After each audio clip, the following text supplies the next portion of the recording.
Hey ladies, this is Mocha Mommy here bringing you another video. And in this video, I'm going to be doing an interview review. I've picked 3 important interviews where I will be talking about the interview style of each of the interviewers so we can learn important parts of communication. I think a huge part of our level up is we're always talking about the people who we want to kind of get rid of and not communicate with or set boundaries against, but we're not really talking about the communication styles, the listening and the active listening that it takes to build new relationships. So on this special live, I have 2 guests with me.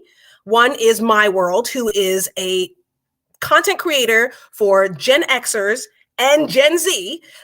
She covers it all, where she talks a lot about lifestyle. She does story times, book, film, and TV reviews. So make sure you check out My World's channel. And also content creator Samry Bliss. Samry Bliss has 3 different YouTube channels. One where she covers lifestyle called Samry Bliss. Another one, Samry Tech, where she talks about careers in tech and technical skills, and Linguistic Colors, where she goes over Amharic, and she'll be learning Arabic soon. So you ladies can definitely take advantage of all the knowledge that she has. She also has a website, butterflybush.org, which can help you ladies if you want to level up through reading. She has great suggestions that cover everything from politics to sexuality to even important works in nonfiction that you ladies should definitely be aware of. So ladies, definitely introduce yourselves and talk a little bit about your channels. Hi, this is My World. Happy to be here. She gave a good introduction to my channel. As you see from all those shorts, I love nail polish and painting my nails. You might hear my doggie in the background. I love her too. I talk about her quite a bit. I think that's what my last video was about. I'm actually painting my nails as we speak for work tomorrow. I love talking about mental health issues. My background is in banking and finance. I actually consider myself pretty good at interviewing and being interviewed. It's just been part of my life since high school, being involved in just the different academic things I've been involved in, one of which was academic decathlon. And one of those was an interview section, and I medaled in that. So I'm good at talking, apparently. So this was, I really want to just thank Mocha Mommy for inviting me to participate. And I look forward to the discussion.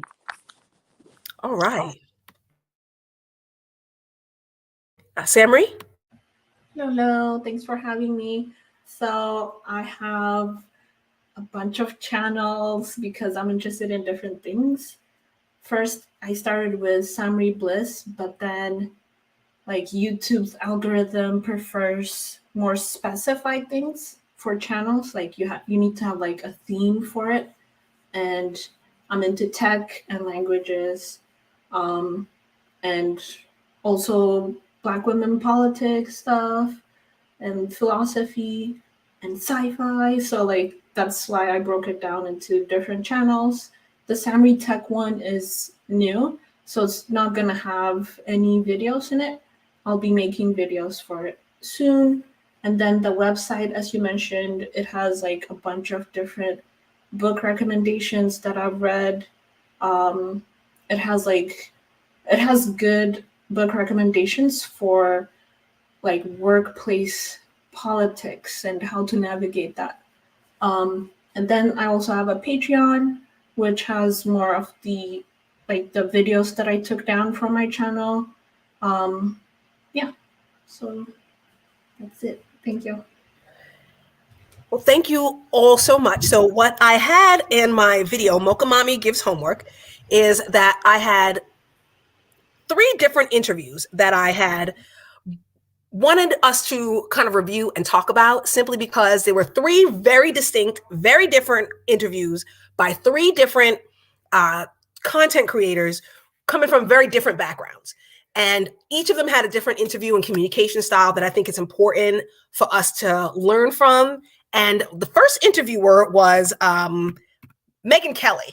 And I don't know how many of you or ladies are familiar with Megyn Kelly, but I've always really liked her. I got introduced her from watching The Daily Show, and she kind of had a back and forth beef with Jon Stewart, and there were definitely a lot of classy clapbacks on both sides. And Fox News is something that's always on in the physician's break room, in the provider's break room at work. And so I just felt like Megyn Kelly is a really good example of a lot of women that you find in corporate America and professional workplaces. So my world, what was your like first exposure to like Megyn Kelly, and have you ever worked with anyone that has a very similar personality to her? Yeah. Well, I think my first exposure to her, knowing who she was, because to me, I would just look at her as another white woman, was when she said of course, Santa Claus is white. That's when I figured out who she was. And I think when her and number 45 kind of got into it, because I don't watch TV, and I certainly back then didn't watch Fox. So that's when I became aware of who she was. And watching Bombshell. Now I watched Bombshell before, and girl, I felt so illiterate. When you said watch Bombshell with Megyn Kelly, my brain somehow transformed that into Bombshell must be some new movie with Kelly Rowland. Because I recently saw Kelly Rowland in some movie at the gym with Queen Latifah. And I was like, I wonder why she's being called a bombshell. And I would, and then when I clicked on the link and I was like, oh, Bombshell, I've seen this before. But anyway, I digress. So I rewatched the movie. I've definitely worked with women like that. But as I watched it, and certainly as I watched the interviews, I liked her. And I was like, now I didn't like her saying Santa Claus was, of course, he was white. But I liked her. And I was thinking about when you said, some people are A to E because you don't F with everybody. So I know one of your, ancestors in your family says that. But I was thinking, but I like her. I didn't understand what was wrong with her. I think I was probably one of those people like her when I was in corporate America in my 20s. Very self-centered and about me and what's the best thing for me to do. In her interviews, though, I think she has certain qualities of bringing out the truth in people, and one thing I do like about her is that she stands up for herself. I think when the whole number 45 thing happened, she's good at not only standing up for herself, but also realizing where her money comes from, where her bread is buttered. So she's good at covering her butt while also kind of asserting her dominance, because it's a fine line to walk. And as you get older and you have more work experience, you learn how to do that. I think when you're first young and you get in the work world, especially if you're overly related to being Black, you want to save the culture and rep the people and stand up for injustice and BLM and all that kind of stuff. And once you got a mortgage to pay and a car note and tuition and all these things that come with adulthood, you have to put yourself first. And I think she struck a good balance between doing that. And then, of course, in Bombshell, when she stood up and said, hey, he did this to me too, I was like, oh, finally someone doing the right thing, but I liked her. So, that was my impression of her, I agree. She definitely knows how to walk the line and what side her bread is buttered on. I mean, definitely, I couldn't have said it better myself. But Samri, what was your impression of Megyn Kelly? Had you ever heard of her, and what has your in the work world with women who are like Megyn Kelly? Yeah, definitely. Like, I don't watch Fox. I stopped watching TV when I was like 12 or 13. I've never had TV since then, but I've heard of her. And then I watched Bombshell, and it was obvious that like she was great at playing, or she knows which side she's on.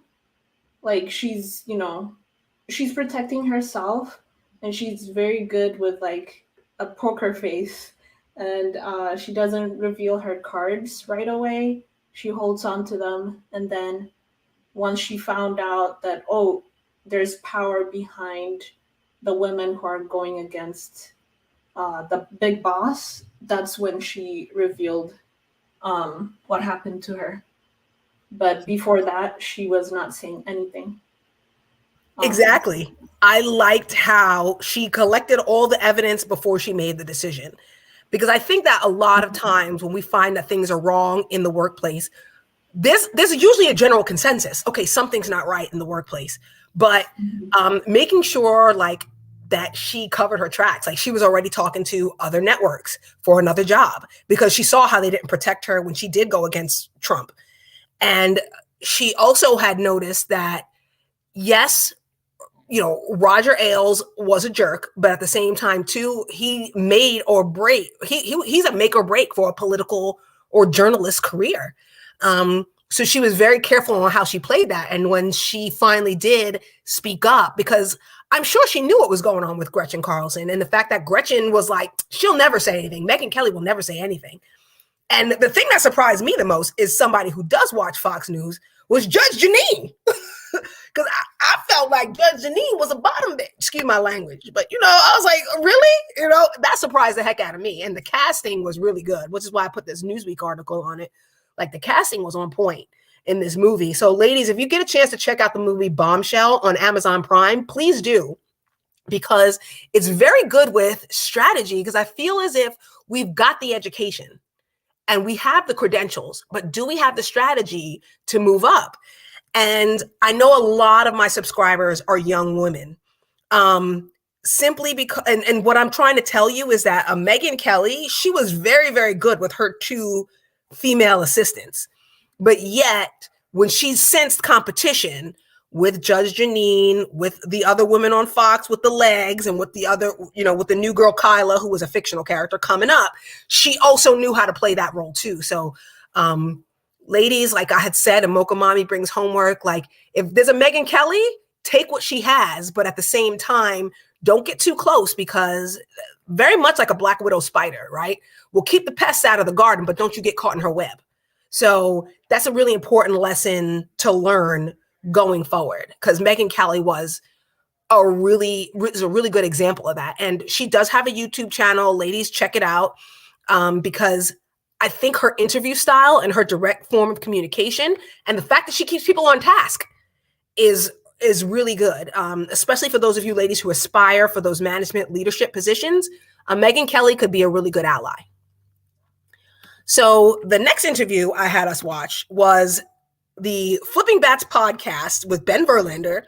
He got his first television special. Hold on, Faith just hit this on the head right here.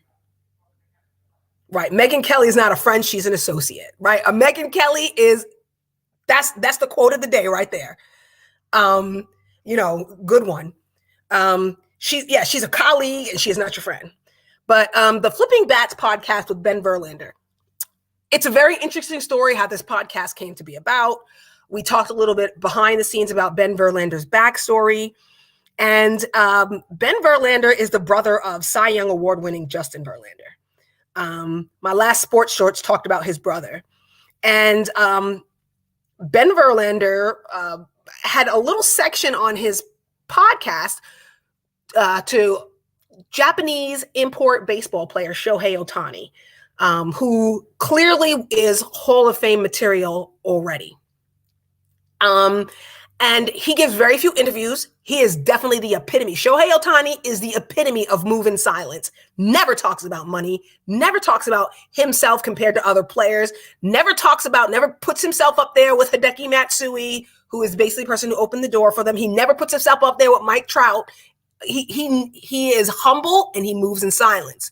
So the fact that Ben Verlander was granted this interview, it was just a really good interview. And I just found that of all 3 of the interviews, that most of the vulnerability came from the interview with the men. So my world, I'll have you. No, in fact, Samri, I'll start with you because I know you've been to Japan and you spent some time there. And can you tell us a little bit about what you thought about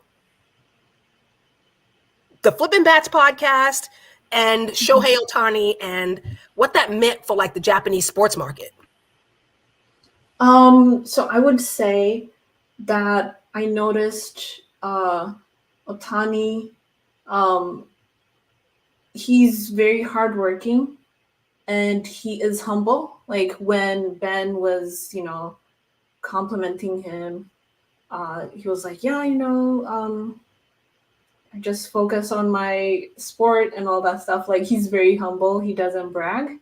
And I know those things, being humble and being hardworking, is very valued in the East Asian cultures. And I believe that's why he has a lot of fans in Japan.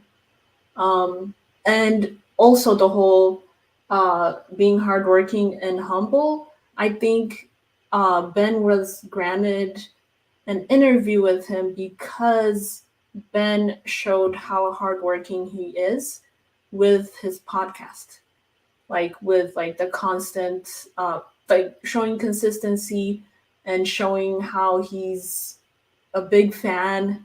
I think that's what led to the interview.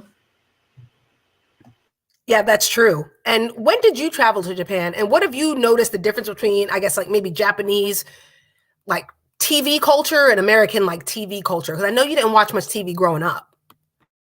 Yeah. I went there in, I believe, 2016 or 2017. It was a solo trip as well. So it was pretty interesting. I like took the train up to Vancouver, Canada from Seattle, and then I had to stay at a like at an Airbnb in Vancouver because I didn't match the timing correctly. And then I took a flight from Canada because, like, in general, if you're going to travel to Asia, it's cheaper, much cheaper to travel from Canada. Just a tip there. Wow. But yeah, so I went from Canada, Air Canada, um, and Japan and South Korea are like one of, or like two of the safest places for solo women travelers. So I did my research there as well, and then I stayed at an Airbnb in Japan as well. So like I was very frugal, and then I just like took the metro, or not metro, sorry, the subway system in Japan is very advanced. Like they have bullet trains there. It's really fast, and um, the trains arrive on time and leave on time. And the folks there, like the Japanese folks, are very like they're to themselves, which I appreciated. Like there was no staring at all. Like I didn't feel like people noticed my presence, which I appreciate because I'm an introvert. Yeah. So yeah, it was pretty fun. Yeah, I did notice that. People do love a good story of a hard work. And I also feel like they almost like Ben a little bit because he could do things that they couldn't do. Like, because of course, the culture of being very humble. The fact that he was bragging, the fact that he could use sound effects and lighting, I don't think that the Japanese people could get away with it. Like, you know what I mean? He could get away with Mm-hmm. wearing these crazy Shohei Ohtani Showtime shirts and having sound effects when he was. I don't think that the Japanese broadcasters couldn't have got away with what Ben Verlander was getting away with on flipping bats. But my world, what was your thoughts of the Ben Verlander Shohei Ohtani special?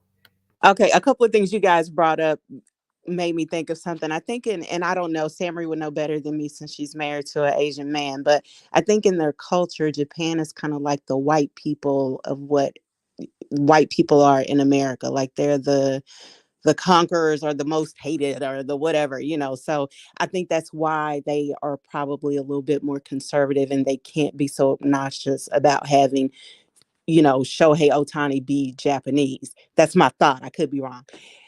I cried actually in watching the interview where he went to Japan and he arrived at the second place when all those fans were out there, and the little girl made the flipping bats, whatever you call those things, that little FB thing, and she Yeah. drew, yeah, when she drew it, and he squatted down because he's really tall, and he took a picture with her, and she did the American, well, I say American, but clearly she knew what it was, but what we call the peace sign.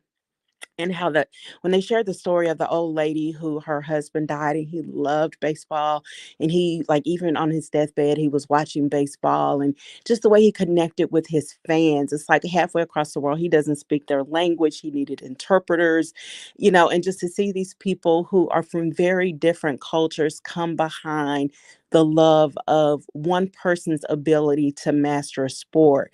And it's like I'm here on YouTube, and it's like, my audience is super small, but it's like when I meet with them, and I have a very small few that I meet with in person, and when I see them, it makes my heart warm inside like that, because and I know for Ben, his love of baseball is like, that's literally what he did for a career. So when you love something like that, and for me, I love being vulnerable. I love talking about my life. And what I love more than anything is when you share something about your life that you think you're the only one who ever went through that, or you think it's an anomaly. And then you find out there's these people all over the world. Not only do they look like you, but some of them don't look like you, don't speak your language, don't live in your country. They live halfway around the world, and they too have gone through the same thing. And that right there, that feeling that you get, like, oh my gosh, you just feel like validated, like, oh, it was worth sharing this experience, this story, because way over there, this person too, and she's not a Black woman who came from a broken home. She too has gone through this. You know what I mean? So it was like, I cried when I watched that, because and then when you see, okay, so she brought up the humility part. When they shared about, like, on Christmas Day or New Year's Eve or something like that, his manager shared, this is what Shohei is doing at 1 o'clock in the morning on New Year's Eve, after he just won some big whatever. I don't know anything about baseball other than what I just learned today, but he's like practicing, and that's what great people do. Those atomic habits, you know what I mean? He's practicing his hit, or whatever you call those things that he was doing. Like, and that's what the great people do. They do the same thing over and over again, getting infinitesimally better. And I was just like, to me, it showed just, I thought Ben's dedication, not only to the sport, but calling out, this is what it takes to be a master of it. Not only good at it, but just ridiculously good. He didn't care that the guy was not American or that the guy wasn't white. And I love that you said, the guy doesn't talk about his money, his income. He doesn't talk about other people doing it. He knows who he is and what skill set he has, and that's what he focuses on. And I feel like that's what great people do. When you're whatever you are, whatever it is that you're an expert at, you don't have to compare yourself to other people in any way dealing with what you're an expert at, because you're so focused on what it is that you love. It doesn't matter what other people are at it. You're that focused on it that you're really just comparing yourself to yourself and beating yourself at your greatest. So I loved it. I'm not into baseball the way you are at all, but every time you tell us to watch something, or you refer to, there's some other podcast you talked about before, something, this is not baseball or something. And it's like, I have no interest in baseball, but you'll talk about these different people and I'll go and watch it, and they make it so interesting. And I'm just like, this is interesting. Hearing them talk about it, watching baseball, not so much to me, but hearing the people talk about it is great. Yeah. I mean, baseball does not exist has to be one of my favorite content creators, because he talks about the culture and the people behind it. But Right. I mean, I know, like, this, it was really emotional for me too. Like, this was and I find it so interesting that of all three of the interviews, the one that was the most vulnerable was that with the men. And I thought that was super interesting, like, these three interviews. And I just, I tell women that a lot. Like, a lot of men are very, very vulnerable around sports and performance, because it's like, that's where some of their best friends have come from. That's where some of the life lessons they have learned have come from. That's where some part of their identity has come from. And, when Ben had to make that transition from not being a player to, to finding another career, my husband was going through that when I met him, like, having played this sport his entire life and being from a place where it is so immensely important. It's like you're at the top of the social hierarchy. To not have a career after, to come to terms with the fact that you have to come up with a whole nother career afterwards. I mean, that was a lot of vulnerability. And I think Shohei, man, I mean, like you said, his commitment to excellence is incredible. And can I tie something in? When you gave us the assignment about Megyn, so you had shared a link originally, a playlist, but by the time I got to it, it wasn't available. So I had to go in and watch different interviews with Megyn. And because I liked her, I ended up probably doing way more homework than I needed to. So I discovered Megyn's husband is a writer. He used to be a CEO, he used to be a businessman. He got an MBA, but now he's a writer. And he used to play baseball growing up. And I'm now listening to one of his books because he's a writer now, but he has a book called Trophy Son, and he talks about, there's a few takeaways from the book, but he in real life, he talked about an experience with baseball and parents who kind of get their kids into a sport very early and singularly have them focus on that sport alone, and how he doesn't think it's a good idea.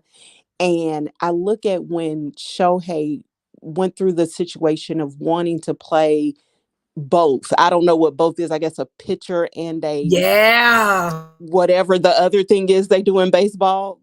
One person throws and another person catches. I don't know what you call that. But when he Yeah. wanted to do both, and he waited until he could do both instead of just going with what most people, especially in America, who can't seem to delay gratification, would do and just sign for the money and just do the one position. And Ben said, he had to pick one or the other because doing both was hard. And for him to interview somebody who could master what he couldn't, but put aside the fact that he couldn't, and say, you were really great at that and you were patient and you waited. To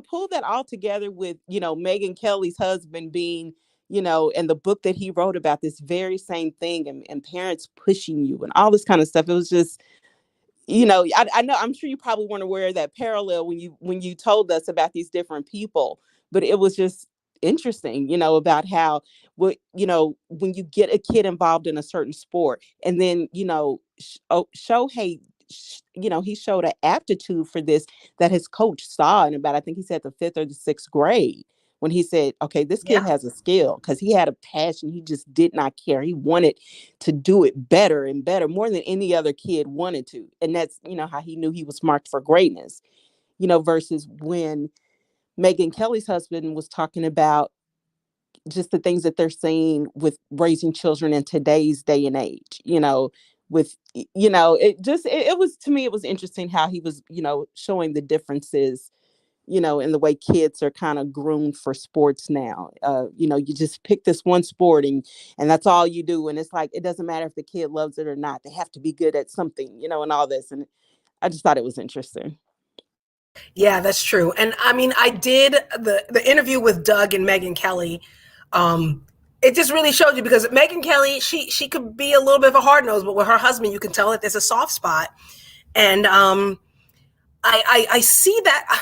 I mean, quiet as it's kept, one of the biggest indicators if somebody's going to be successful or rich is how well they do in Little League. Like, really, yes. Little League is basically a minefield for millionaires. Like, it's not a cheap sport to play. It's not easy to be good at. I mean, and now that I have a daughter going through it, and because I knew how much pressure my husband was under, like 80s Puerto Rican Little League is probably, I mean, to me, it sounds a little bit like child abuse. If I'm honest. Yeah, that's what Trophy Son, it definitely, by today's standards, was right. Like, oh, that's, yeah. And especially having younger brothers where, birth certificate scandals, can happen. Because, it's a lot. It's a lot. But I'm telling you, it's one of the fast, and now looking at my youngest daughter, in fact, I did not want them to play, like, because of what I knew about Little League. It was because of what I knew about it. And it's a legacy sport. Like, if you're looking at baseball right now and you were watching it in the 90s, the kids you're seeing now, you've heard those last names before. Wait, but girl, what is it? What you know about baseball that we don't know? Why you wouldn't want your kids to get in it? Because of how competitive it is and how difficult the parents can be. And because those parents have a lot of resources, the way they can weaponize that and weaponize that fragility. And, you know, it's interesting because my dad, my husband is no longer the dugout dad. Because now my daughter has eligibility, and because for the sake of like fairness, he had to step back, and now she has a private batting coach that is not him, and because you just need other people's connections to get at a certain level. It's competitive in a crazy way, but at the same time, you know, like even now, you know, the chiropractor we go to, his kid is now playing for a NCAA Division I school, and the locker room is insane. Like you can tell it's just millions and millions of dollars pumped into that program, and it's a feeder for Major League Baseball's outfield. Like, you know, if you're an outfielder and you come out of that school, people know who you are before you even step on the field, and it's crazy, and how competitive it really is. Well, and I will say what you told us about men and I guess behind hockey, it being a wealthy man's, like as far as observation sport, when I was sharing with you guys about the issues with my house and the architect I met who had offered to basically fix my house for free if I could find the labor for it. He had asked me that same weekend that the World Series was, you know, he and I were talking on the phone, and he was saying something about, you know, are you watching the World Series? Because he was, and I was saying something like, oh, let you get off the phone so you can watch it. But girl, I wouldn't have known the World Series were on if it wasn't for you. And I certainly would not have known that it was the Astros playing and that it was down there. And I wouldn't have known any of that if it wasn't for you, because again, I'm not a sports type person. It's like when I was in high school, I played golf, which is of course a solo sport. You know what I mean? But just thank you so much for your passion for baseball. And, you know, Sam Ree, when we were talking about, you know, parents, pressure, sports, did you have any parental pressure for sports, academics, and any identity issues kind of coming out of school or out of whatever your parents kind of groomed you to do? Yeah, not sports, but a lot of academic pressure. Like you have to be, you know, like one of the three, like doctor, lawyer, engineer kind of thing, you know. Right. Yeah, it's very global pressure. I was always told, oh, your uncle was like number one in his school, so you have to like be the best like him. Like, so there was a lot of pressure when it comes to being a role model to my younger cousins and my younger brother to be like the best.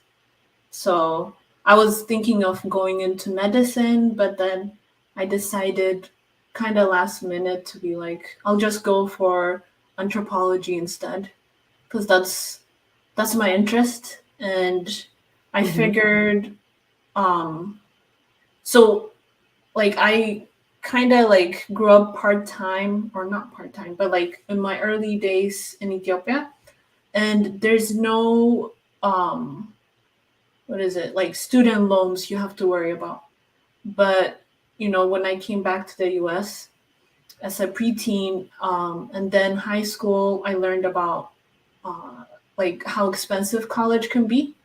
So like so I decided to go for something cheaper than going for pre-med. But I wanted to mention, my world had mentioned how Japan is kind of like the white people of Asia, and that's very true, because historically Japan was an imperial power. They would go over to China, the Philippines, South Korea, or not South Korea, Korea at that time. They were together. And they did all kinds of like horrible things to them. So they still have a lot of, resentment and grudges against Japan. And in general, like that pressure still exists, I believe. Like the whole, you have to be the best in Japan. And basically the whole connection with baseball is after the Second World War, Japan took to playing baseball as a pastime. And, because of all this pressure to be the best, if you go into a sport, you have to be the best, even if it's a hobby, if it's music, dancing. I don't know, like if you're a fan of hip hop, people would like darken their skin and curl their hair to be more black, like they're not doing it to be racist. They're just doing it because if you're into something, you have to be the best at it. Like, and then also the humility part comes in with, there's a saying in Asian culture in general that says, a nail that sticks out gets hammered down. So you don't want to stick out. You need to look the same as everyone. Your hair can't be a different color. You can't wear something colorful to work. So even if you are, like have a colorful personality, you have to hide it, at least at work or school. You can do whatever you want outside of work, but yeah, you have to like be in a uniform, basically. And so there's definitely a lot of pressure, and it speaks to how Ohtani, like in the interview or in the series on YouTube that Ben did, like he goes and interviews his coach he had when he was a kid, and the coach talks about, oh yeah, he was super serious, and like he would practice all the time. And then when he was older in it's MLB, right? Yeah. He practiced during Christmas, and while everyone was partying, he was in the fields practicing. So I think it's part of, like how he was raised, like the environment he grew up in. After Japan lost the war, they like really went into like how to be the best in things other than conquering and killing people, basically. I think that's what's happening. Yeah. And I think that's one thing that's also really interesting is how typically in baseball, the people who we tend to recruit are usually the pitchers, right? Because that precision pitching style that they've never, ever given up. Like a lot of times with African Americans, what we've done is like the things that we've created in the sport, we've given up, we've sold to other people. They have never sold their pitching techniques. They've never sold it. So the Japanese precision pitching will always belong to them. So you will have to get a Japanese pitcher if you want Japanese precision pitching. Like even with, cameras and all these cheating scandals when it comes to pitching, they still have yet to figure it out. And typically, they were not good hitters. They were very excellent pitchers, but not good hitters. And the fact that Shohei Ohtani is able to do both is a real testament to how good he is, because he's committed to both of them. I mean, his batting average is over 800. And I mean, that's rare for just, first of all, anybody, but that's rare for somebody who can also throw 100 miles an hour. And, California's baseball culture, the Angels is a very wealthy team. The whole reason why there is an Angels is because they wanted the Yankees and the Boston Red Sox to come to California, and they certainly weren't going to sit with those dirty Dodgers fans. Angels fans are for rich people. Like, let's just be clear about that. The Anaheim Angels, they're very much wealthy, the wealthiest of the wealthy, for baseball players. But the fact that he plays for that team, and there was a joke going around during the All-Star game when he made it to the All-Star team. He was standing on, I think, first base, and it was Paul Goldschmidt, who had said to him in Japanese, "Hey man, you jacked. What kind of protein are you using?" Because he's not going to tell anybody what he does. You know what I mean? He's not going to speak. He's not going to really socialize much, only to be polite. But it was interesting because if people want to talk to him, they have to speak Japanese. He won't really speak English much. He can probably, but he doesn't. And I just think, and also too, the fact that he still uses the A6, a Japanese bat. He don't go Louisville Slugger. He's not Marucci. He's not DeMarini. he will still use a Japanese bat. So he's still making those flexes, even though he's not saying anything. That's really interesting, Mocha. Like the whole pitchers, like Japanese pitchers, like they are expert at pitching, I guess. That's really cool. But now you're starting to see, Stephen Kwan, you know what I mean? This dude gets paid pennies on the dollar, but still he almost obliterated the Yankees. And then now you're seeing this new player coming over from Japan who's an outfielder, coming to Boston Red Sox. So now it's kind of like Shohei Ohtani has changed the culture. We saw Ichiro get Mr. 3000. So I think that they're going to be kind of a force to be reckoned with in this sport going forward. So ladies, keep an eye out for that. And one thing that's very interesting too is how their fans show up in droves for them. Like when I came to the season opener in Houston, they played the Angels and Ohtani's fans were out. I mean, there were almost as many red jerseys as there were, because there's a lot of Californians in Texas anyway, but his fans are out, y'all. I mean, I knew there were a lot of Asian people in Houston, but they showed up for him. They show up for this dude. I'm hearing a common theme of like secrecy.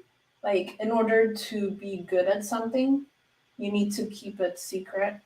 Like Ohtani only speaks Japanese, even though he could understand Ben when he was being interviewed.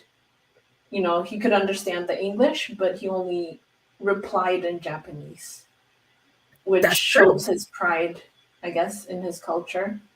But also, I guess the only English speakers, if you don't know how to speak Japanese, then you won't be able to ask them, oh, what's your technique or whatever? What kind of protein are you drinking, So in that way, he kind of he doesn't even need to think of how to get people off his case. He just needs to speak Japanese. That's smart. Exactly. And also too, it keeps people who were with the endorsements, it keeps it, you know what I mean? Because Nike's a lot in your business. Okay. Gatorade's a lot in your business. Well, you don't speak English. Guess what? You don't get those endorsements, and then those people are not in your business. So it's strategy on so many levels. So, and the fact that he gave the interview to the Flipping Bats podcast that's popular in Japan, he didn't give it to A-Rod. He didn't give it to who has the #1 baseball podcast. He gave it to Ben, and I just think that's real interesting. Definitely, ladies, move in silence, move in silence, move in silence. That's how the successful people do. So the next interview was, of course, Oprah Winfrey, who is famous for her interviews, and her sit down with Quinta Brunson after she won the Emmy for Abbott Elementary. And My World, what were your thoughts on some of the things you've seen with this interview with Quinta Brunson and Oprah Winfrey? Okay, so I told Mocha Mommy, I don't have cable. When I went to go in to watch it, you have to have a cable provider, which I don't have. So I had to piece together what I could from YouTube clips. And, they basically picked the highlights. I did not know a lot about Quinta until very recently. I started hearing her name. I think maybe from you giving us homework, maybe a week or two. I would say maybe up to a month before that, I had first heard her name. Now, I'd seen this lady, but I didn't know who she was. I kept wondering, who is this short Black lady I keep seeing? Because I don't watch TV. But then in listening to what I could find from her Oprah interview, and then I watched a lot of her different interviews on YouTube with different people and seeing how she got her start on BuzzFeed and improv and all that kind of stuff. I thought it was good. I definitely like her sense of comedy. It was relatable for me. But the clip that I saw that I guess really left a mark on me is when she and Oprah were talking, and, she basically said, I don't like, I guess she didn't win something. There was some award coming up or something that she didn't get nominated for, or she got nominated for, but she didn't win. And she was glad because she felt like starting with the bar that high, it would be hard to maintain it, And Oprah was saying, I love when people underestimate me. And Quinta was confirming that she too loves it. And Oprah was saying, but it is fun to win. And, Quinta was confirming that it was. So unfortunately, I don't have a lot to say about their interview together. I learned a lot more about Quinta just from watching other stuff on YouTube because I couldn't access the interview on that one. Yeah. So, Samri, did you see the interview between Oprah and Quinta Brunson, and what were your thoughts on it? I haven't watched it either, but I have been following Quinta since her days at BuzzFeed. Like she has really like comedic things. Thank you. Sam just delivered food to me. Okay. And I also watched Abbott Elementary, and something I just noticed or realized is that she is creating her own niche in the entertainment industry because so you can compare Quinta with Issa Rae, right? Because like they're both like near the same age, similar skin tone and all that stuff. But Quinta makes sure to stay out of politics, like Black people politics. And her show Abbott Elementary was very PG. Like you can show it to kids and there's no problem. Yeah, so she's carefully creating her own niche, and I love it. I really enjoyed her show. Yeah, one of the things that I liked, like I watched some clips from Abbott Elementary and her speaking about, her mom being a teacher and how that influenced her to see what teachers really deal with, in another life. That's what I was doing, was I was an educator. Now it was college level, but still you see the difference between if you go to a private school, but you teach at a public school, and you see just the difference in resources and how things are done. I like that when, like her very first skit that they showed from BuzzFeed was, they said if the housewives of Atlanta were like basically in the workplace, and they show, without, using the word Blackistan or the N word or anything, they took, these mores that we see in shows like the Real Housewives of Atlanta, and you put it in a corporate setting, and it makes absolutely no sense. The same way it makes no sense when you watch something like the Real Housewives of Atlanta, these people fist fighting and throwing stuff and the drama. And, but it to me, it was great because it said something without having to say it. You know what I mean? Like there's a lot of ridiculous stuff in our culture, and but she didn't have to put the S on her chest to say it. You know what I mean? And so that's one thing I liked about her. And you're right, is, Issa does get into a lot of the politics, but I think there's a way to do that. There's a way to say things, but to say it more delicately, to say some things are foolish without you ever having to say, overtly, this is foolish, or we're, representing ourselves in a foolish way. So, I like that she's a little bit more laid back with the race thing. And one of the things I watched about Abbott Elementary is they talked about the nuance of when you see Black characters in a show, the issue often becomes about, and this is especially when there's not a Black person who's the producer or the writer, the show becomes about the fact that the characters are Black. It's not nuanced the way a white show is. So in Abbott Elementary, okay, yeah, the characters are Black, and there's a couple of characters that aren't, but it really is more about character development, and the fact that these people are Black it's just not a big deal, and I thought that was interesting. So when they start talking about the character development and the issues that these teachers are dealing with supplies and poverty and these kids and all this kind of stuff, and I tutored children, and I loved it, and it's like, I don't even know how one would watch Abbott Elementary, but just from me learning about it, which I just learned about it with this homework assignment, I was like, oh, this is awesome. This is the kind of TV I wish we had seen growing up, But anyway, I digress. And in a way, I think it's almost like kind of the TV we saw growing up, because remember, like the Cosby Show, Family Matters, they never really discussed race like that, But I like about Abbott Elementary is it's a way to tell the story of inner city schools without it being a sob story, without it being like a lean on me Joe Clark story. Sheryl Lee Ralph's character, just that teacher who's able to run a classroom to make $1 out of 15 cents and still bring back change, and the fact that, you know what I mean? That if you did not think she had deserved that award, you really have to check out just how she's developed that character. And it's so good. And Gregory, and the speech that he made about the snakes and the chickens with the gifted program. Even though I don't necessarily quite agree with him all the way, I do get his point, with kind of segregating the gifted kids and giving them the resources while the other kids kind of get left behind.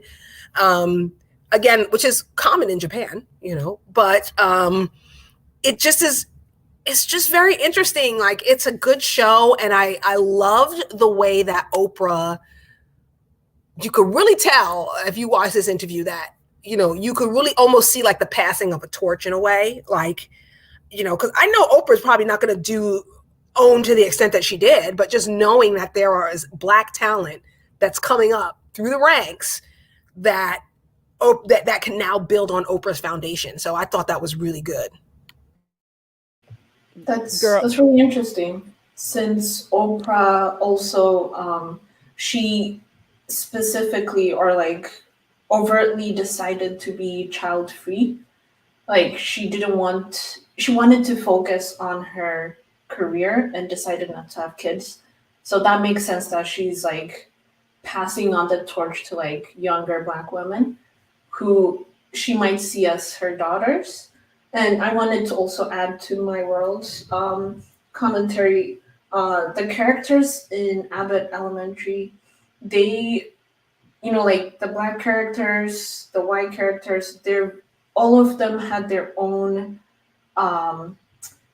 quirkiness. Like, it was endearing because she showed that not all Black people are super sexual or whatever, like, because there was the young Black male teacher, and he was very focused on just teaching instead of Gregory being around or whatever, because he could have like taken advantage of the fact that he's like, the IBM, and like taken advantage of Black women, but he was just focused on teaching, and that was really nice to see. Yeah. Girl, when Sheryl Lee Ralph's character, and I don't know the characters' names because I've never watched it other than just the clips I saw on YouTube, but when Quinta's character was counting for the kids to sit down, like, I'm gonna count down, and when I get to one, you guys better be sitting. And Sheryl Lee Ralph was the old, what I call the old school teachers, like what we grew up with. Like when I was going to school, you could get paddled, but now half the time I was in a Black school district. I don't think they did that in the white school districts, But she was like 3, 2, and she said, "I'm not counting. Sit down," and they sat down immediately. I just laughed like, yes, that's how it was when I went to school. It's like we didn't have countdowns and timeouts, and you just do what you were told by adults, period. But I love that character development. Whatever it is that I was watching that was explaining about Abbott Elementary, they talked about, how the one lady got the job that wasn't qualified because she was blackmailing, someone on the school board because she knew he had an affair. Yeah, Ava, yeah, all this different kind of stuff. And then they, later on they developed her character, and you find out that she's her grandmother's caregiver. And I'm just like, oh, this is Black America. Like, this is reality where you have this Black grandmother, and I don't know if the grandmother raised her, but this love, this infinity we have for our grandmothers, and we take care of them. And you look around like, where are their kids? Like, where is my mother? Where are the people she gave birth to help her do this stuff to age gracefully? And they worked so hard to raise, their children or whatever. And here it is, the grandchildren that are basically doing the hard work for them. You know what I mean? And it's just, it's just, and it's a lot of my years when I was smaller, I went to Black schools, but at some point my mother thought, you're getting too ghetto. We're moving to the suburbs. And I fit in the suburbs because when I was like going to inner city schools, I was going to the worst of the worst. And so it's like the kids were, gambling in class, shooting craps, filling on the cheerleaders, doing all kind of stuff except learning.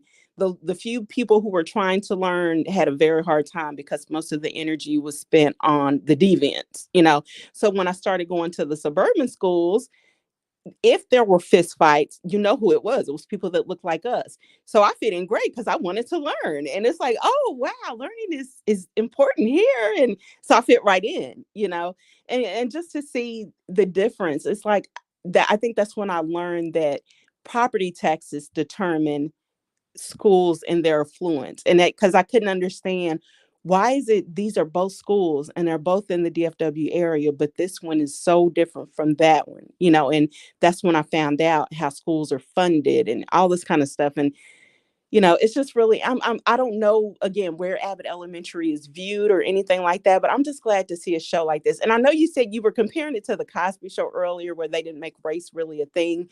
I guess to me the difference is I could not relate to the Cosby Show when I was growing up. Now, I know you and I have very different backgrounds, Smoker Mommy, but I grew up in a single parent family, and I grew up not knowing my father. And I honestly did not believe there was a such thing as Black people like the Cosbys. And apparently my mother didn't either, because she would talk about how unrealistic it was, even though everybody watched it every Thursday night. And I didn't know Black people that were, married, and one was a doctor and one was a lawyer. I didn't even know Black women doctors existed until I had my first one. When I was 14, I had my first OBGYN, and she was Black. I just didn't know that was a possibility. Watching something like Abbott Elementary is something I would have been able to relate to as a kid. Seeing you go to school and you got these old textbooks that are outdated with information and just the struggle, I could have related to that, so that's why the Cosby Show, it's like, I loved it, but I couldn't relate to it in reality. Or seeing Vanessa go to school and fighting with somebody because they called her rich. It's like, I didn't have those kind of problems growing up. You know what I mean? So that's one of the reasons I like a show like Abbott Elementary, because it's more relatable for me. Yeah, it is a really good show. And I'm really glad you brought that up about Gregory, like not being hypersexual, because he definitely could have taken advantage of. And we see Ava hit on him all the time, right? And Ava is what like a lot of people have had bad bosses. She's a terrible boss, but at the same time, she has a humanity about her. And I really love the way that, OWN is going to have some new shows. We can't be doing these Tyler Perry shows all the time. So thank goodness for Quinta, and that she also has a really good support system in her family and in her spouse. Wait, so is OWN showing that show that we're talking about, Abbott Elementary? Is that where you see it? No, but Quinta is a writer, and OWN is going to be doing a lot of reboots moving forward and things like that. And Quinta will be a part of that, the same way Tyler Perry kind of was a part of being a writer for a lot of shows. OWN is going to probably be bringing on some of Quinta's projects onto that network soon. Well, I'm not a big fan of TP. Well, I'm not. It's not a big fan. I'm not a fan at all. The older I've gotten. Now, when I was younger and I didn't know better, I was.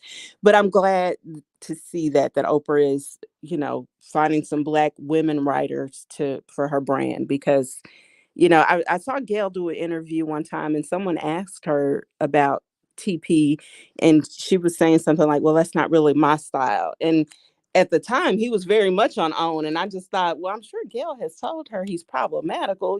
How does she not see this? But anyway, I digress. I agree, but I think that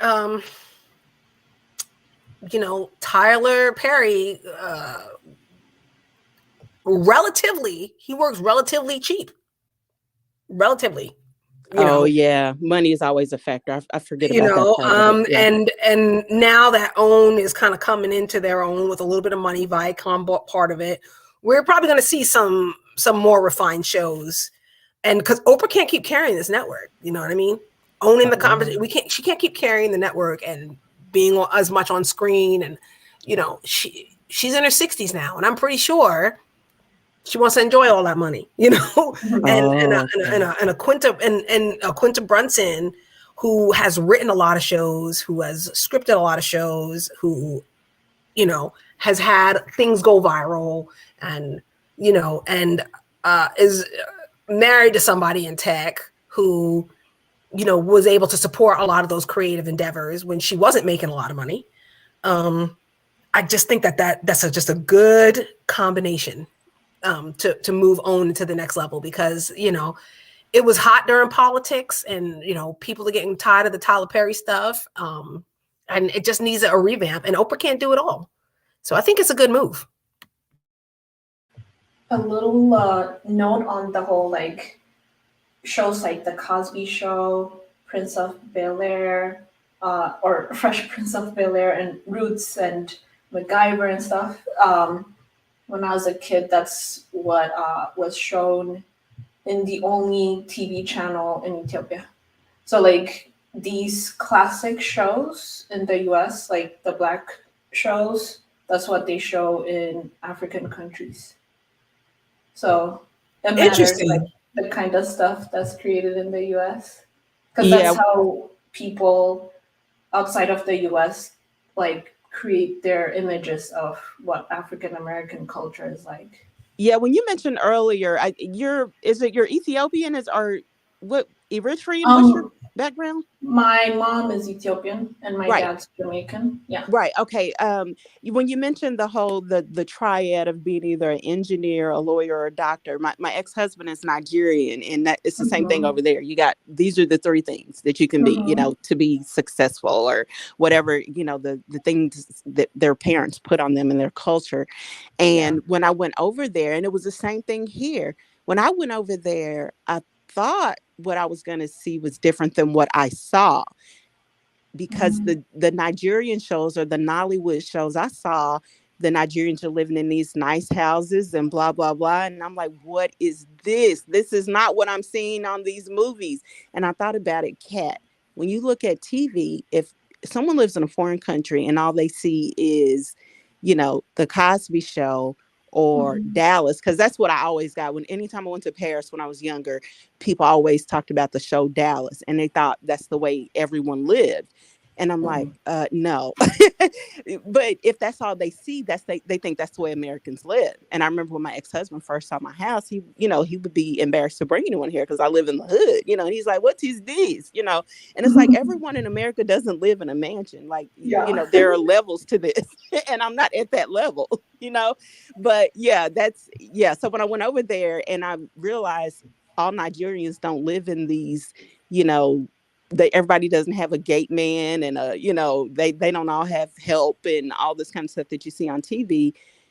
It's like, oh wow, but it's the same thing here. People see our shows and think all Black people live like the Cosbys, or like everybody's dad is a judge and their mom is an English professor, and like it is on the Fresh Prince of Bel-Air, and everybody has a butler, and and it's just like, that's not reality, but it's TV, Yeah, and I think that Oprah makes great TV. I think Quinta makes great TV, and I think those two together, even if we don't see it for another 2-3 seasons, I think whatever it is going to be pretty good. And I think we think Oprah, she's extremely wealthy. She's right, but she's not like Ted Turner wealthy. She's not like Rupert Murdoch wealthy. You know what I mean? To create all of these shows and hire, and and even with that, even with OWN being with Viacom's still not like NBC, so again, I think that OWN has been done on a budget for a long time, and I think that Quinta can probably bring a lot of clout to that network, and I think that it's just going to be, I'm looking forward to seeing the future and what that would be. The two of these Black women coming together, and I think too, like that mentorship, and that Oprah's a very, very like whole mentor, a very well-rounded mentor. And I would say that would be like the A to Z mentor who would, especially when you hear Ava DuVernay talk about her relationship with Oprah, right? Who can give you advice and who could listen to you and be a shoulder that you cry on. You can't do that with Megyn Kelly. But that doesn't mean that Megyn Kelly is not helpful in your career. You might be able to cry on a Ben Verlander shoulder, but at the same time, Ben is still very new to the game, and he's got a lot to learn as well. So I think Oprah, to me, is the quintessential mentor. And I just want to encourage you ladies, as we're about to wrap up here, like, you might not find an Oprah, but a Ben Verlander who is up and coming, who is ambitious, who is still trying to figure out his identity and how he's going to spend all that money that Fox gave him. That's somebody good to have in your corner, but so is a Megyn Kelly, who is accomplished for herself and who will be a little bit of a bulldog, but know how to put on the lipstick. That's very good for you to know too. So ladies, I just encourage you to do the homework and, make those strategic alliances that can help you, even if they're not going to be totally comprehensive. So, what would you say, ladies, about these 3 interviews, and what would you take away from it? Samri, I'll start with you. So, I would say both 3 of them can be good mentors, or guides. So I would say Oprah is more of the motherly figure, but you gotta come ready. Like, you gotta show yourself approved. You gotta be willing to listen, and you gotta be willing to be mentored by an older woman. And there are a lot of, girls and women who might be triggered by that, but that's just how things work. For Megyn Kelly, there was a scene in the movie Bombshell where she talks to the youngest blonde woman. I forgot her name, but the fictional character. Yeah, Kayla. Yeah. She was putting her neck out to speak to her and ask her about okay, has he been doing anything to you? And then the younger new character is oh, did he have sex with you or something? She spoke to her in a way that where Megyn was okay, no, I'm never going to speak to her again. So Megyn is more calculating. I wouldn't say it's evil. It's just she wants to protect herself, but she's also willing to indirectly mentor or guide someone if they need to be helped. And then for Ben, I would say he's more focused on his own career, I think. I've never had a guy or a man mentor me, so I'm not really sure what his mentorship style is. But yeah, that's what I would say about those 3. My world, what would you say about all 3 of the interviewers, and how do you think it relates to us as Black women, relationship building in the workplace, outside of the workplace? What would you say? What do you think are your biggest takeaways?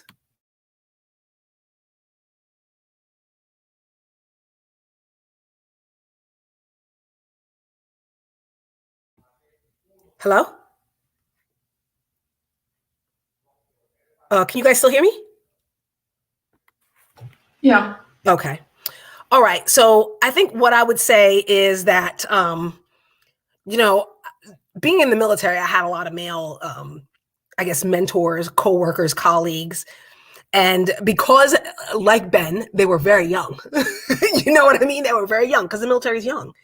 And also during time of war, people getting promoted very quickly. And I would say that type of ambition is good to hit your wagon to. Like a Ben Verlander might be somebody who he's got the money from Fox, right? He's got the vision and the passion. But what I could add to him, hey, Ben, you've been covering the World Cup. Are you covering that? Just so you know, I got your back in case you need anything. A Ben Verlander would be the type of guy who might be good on the creative side, but might have problems with organization. A Ben Verlander would be the type of guy who is really good at his craft, but the peripheral stuff, how do I schedule interviews? How do I get corporate sponsors? So I think somehow male mentors, those ambitious guys, in my opinion, you can hitch your wagon to them because they're young, they're not well-rounded yet, and you can see where you can fit in. So That's the advice that I would give young Black women. Because I just feel as if they're a little bit less well-rounded. They have a lot of ambition, but the ambition is blind. You know, Ben Verlander packing a bag, heading to Japan, not really knowing what he expects, not really having his interview down with, you know, not knowing what he was going to do when he got there and the school was closed because of COVID, right? You know what I mean? And figuring out on the fly, getting people to come up with a meetup and thinking people aren't going to show up because he just really isn't in touch with the culture. I mean, just you can hitch your wagon to a Ben Verlander. That's what I would think the biggest takeaway is. Whereas Oprah, she's already got it accomplished. She's already comprehensive. But don't overlook those young, ambitious mentors.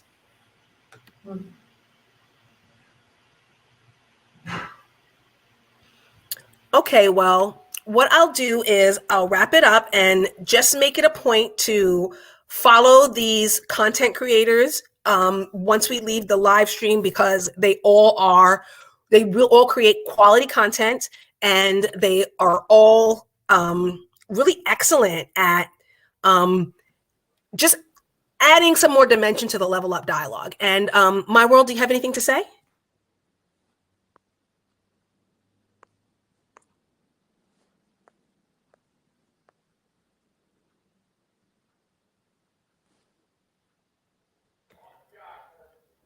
Okay, well, I'll be wrapping this live stream up, and thank you, ladies, for joining me. Those of you in the chat who gave great advice. I mean, Faith, you always leave great comments. My World, do you have anything to say? Okay, but just know that mentorship is available, communication is available, and Samri Bliss and I both will be adding some really great books and other discussions, you know, just to help you ladies with your communication, because I know a lot in this side of the algorithm. We're always talking about what we want to take away. And I just want you ladies to know that it's great for you to add people to your life and your professional level up goal. So thank you for joining me, and I'll see you in the next video. Thank you.